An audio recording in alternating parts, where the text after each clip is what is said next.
नमस्कार साथियों, मैं हिमांशु अवस्थी। आप देख रहे हैं हमारा YouTube channel Himanshu Awasthi motivator. साथियों, इस चैनल को बनाने का मकसद, इस चैनल को बनाने का अर्थ सिर्फ इतना सा है कि इस दुनिया में, इस जहान में, इस संसार में जो भी हताश लोग हैं, जो भी परेशान लोग हैं, जो समझते हैं कि वो तरक्की नहीं पा सकते, जो समझते हैं कि वो दुनिया में आगे नहीं बढ़ सकते, जो समझते हैं कि ये संसार में उनका जन्म यूं ही व्यर्थ हो गया है, वो किसी काबिल नहीं है, किसी मुकाम को वो कभी हासिल नहीं कर पाएंगे, तो ऐसे लोगों को मोटिवेट करने के लिए, क्योंकि ईश्वर ने जिसको भी जन्म दिया है उसको किसी न किसी मकसद से जन्म दिया है। ईश्वर ने जिस भी प्राणी को इस दुनिया में भेजा है उसका कोई ना कोई अर्थ जरूर है, बस अपने आप को पहचानने की साथियों आवश्यकता है और उस पर काम करने की आवश्यकता है। इस चैनल पर हम लोग ऐसे ही मोटिवेटेड कहानियाँ बताते हैं कि कैसे हमारे देश के, हमारे विदेश के या संसार के कैसे गरीब तबके से निकले हुए, जिनके पास मूलभूत सुविधाएं तक नहीं थी, जिनके पास भोजन पानी तक की सुविधा नहीं थी, वो बच्चे कैसे आगे बढ़े और उन्होंने दुनिया जहान में अपना नाम रोशन किया, माता पिता का नाम रोशन किया। ऐसी एक कहानी आज हम लोग लाए हैं। हम लोग उत्तर प्रदेश की इटावा की एक कहानी, एक छोटा सा बच्चा जिसके माता पिता खेती किसानी का काम करते थे, जिसके यहाँ पे सही से खाने के लिए खाना भी नहीं था, भोजन पानी की व्यवस्था भी नहीं थी, जिसको अपनी पढ़ाई के लिए भी संघर्ष करना पड़ता था, लेकिन पढ़ने की ललक थी। इंटर तक की पढ़ाई उसने किसी तरह एक सरकारी विद्यालय में शुरू की।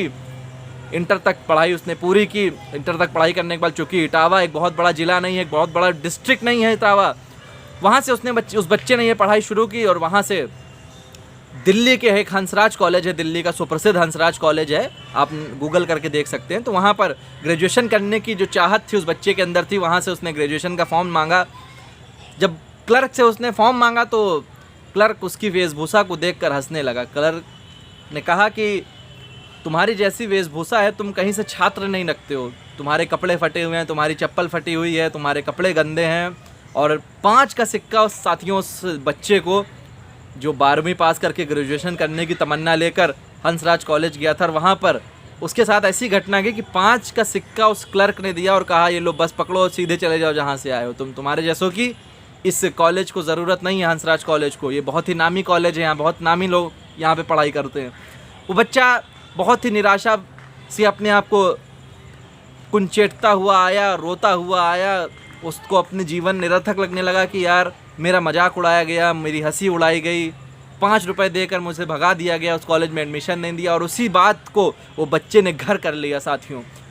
ग्रेजुएशन किया, इंग्लिश में निपुणता हासिल करी, जिस अंग्रेजी के लिए उस क्लर्क ने 5 रुपये दे के उस बच्चे की, मासूम से बच्चे की बेइज्जती की, जिसकी 18 साल उम्र भी ना थी, जिसकी बेइज्जती की, उसको 5 रुपये का सिक्का देकर उसको वापस दिया। उस बच्चे ने निपुणता हासिल करी, उसने बीटेक किया, उसने इंजीनियरिंग की पढ़ाई की, उसने अंग्रेजी में अपने आप को एक अलग ही मुकाम हासिल किया, उसने ग्रेजुएशन किया और दिखा दिया कि कोई भी व्यक्ति कुछ भी कर सकता है, आप उसका मजाक ना उड़ाइए। और यहीं पे वो व्यक्ति नहीं रुका। एक बार जब वो वापस अपने घर गया, घर के गाँव में गया, तो गाँव में तो मैंने बताया कि उनके पिताजी खेती का काम करते थे, किसानी का काम करते थे। वो बच्चा बहुत परेशान हुआ कि देखा उसने कि उसकी ज़मीन पर कुछ दबंग लोग कब्जा कर रहे हैं, कब्जा करके उसकी ज़मीन पे घर बना रहे हैं, प्लाटिंग कर रहे हैं, कब्जा रहे हैं उसकी ज़मीन। वो उसके पिताजी के साथ वो थाने में गया कि रिपोर्ट लिखाने की, साहब मेरी ज़मीन है, मेरे पैतृक ज़मीन है, इस ज़मीन पर मेरे दादा परदादाओं ने खेती करी है, मेरे दादा परदादाओं ने इस पर खेती किसानी करके पूरे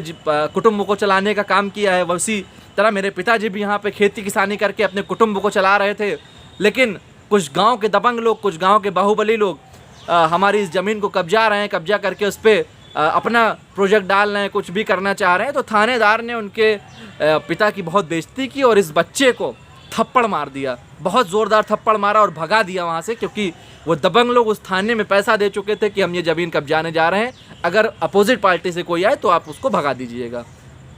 थप्पड़ खाते ही उस बच्चे के अंदर ये ललक हुई कि मैं भी पुलिस वाला बनूंगा, मैं भी पुलिस वाला बनूंगा, इस थानेदार से ऊपर की पोस्ट को मैं हासिल करूंगा।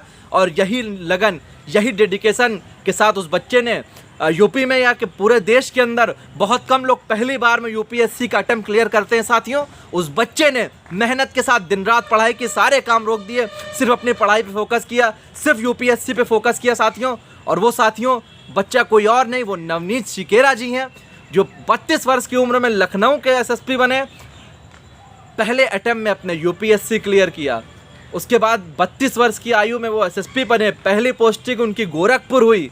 उन्होंने 100 से भी ज़्यादा इस समय तक एनकाउंटर कर रखे साथियों। इस समय एडीजी लॉ एडीजी अतिरिक्त प्रभार हैं, डीजीपी रह चुके हैं, एडीजीपी इस समय हैं, माफ़ कीजिएगा, और एसएसपी रह चुके हैं, एसपी से उन्होंने शुरुआत की और पहले ही अटेम्प्ट में यूपीएससी साथियों क्लियर किया, सिर्फ एक बेइज्जती का बदला लेने के लिए साथियों। तो साथियों, आप अपने अंदर आग पैदा करिए, आप अपने अंदर जोश पैदा करिए। अगर आपको कोई डिमोटिवेट करता है तो आप खुद मोटिवेट होइए। अगर आप मोटिवेट हो जाएंगे तो आप कुछ भी हासिल कर ले जाएंगे साथियों।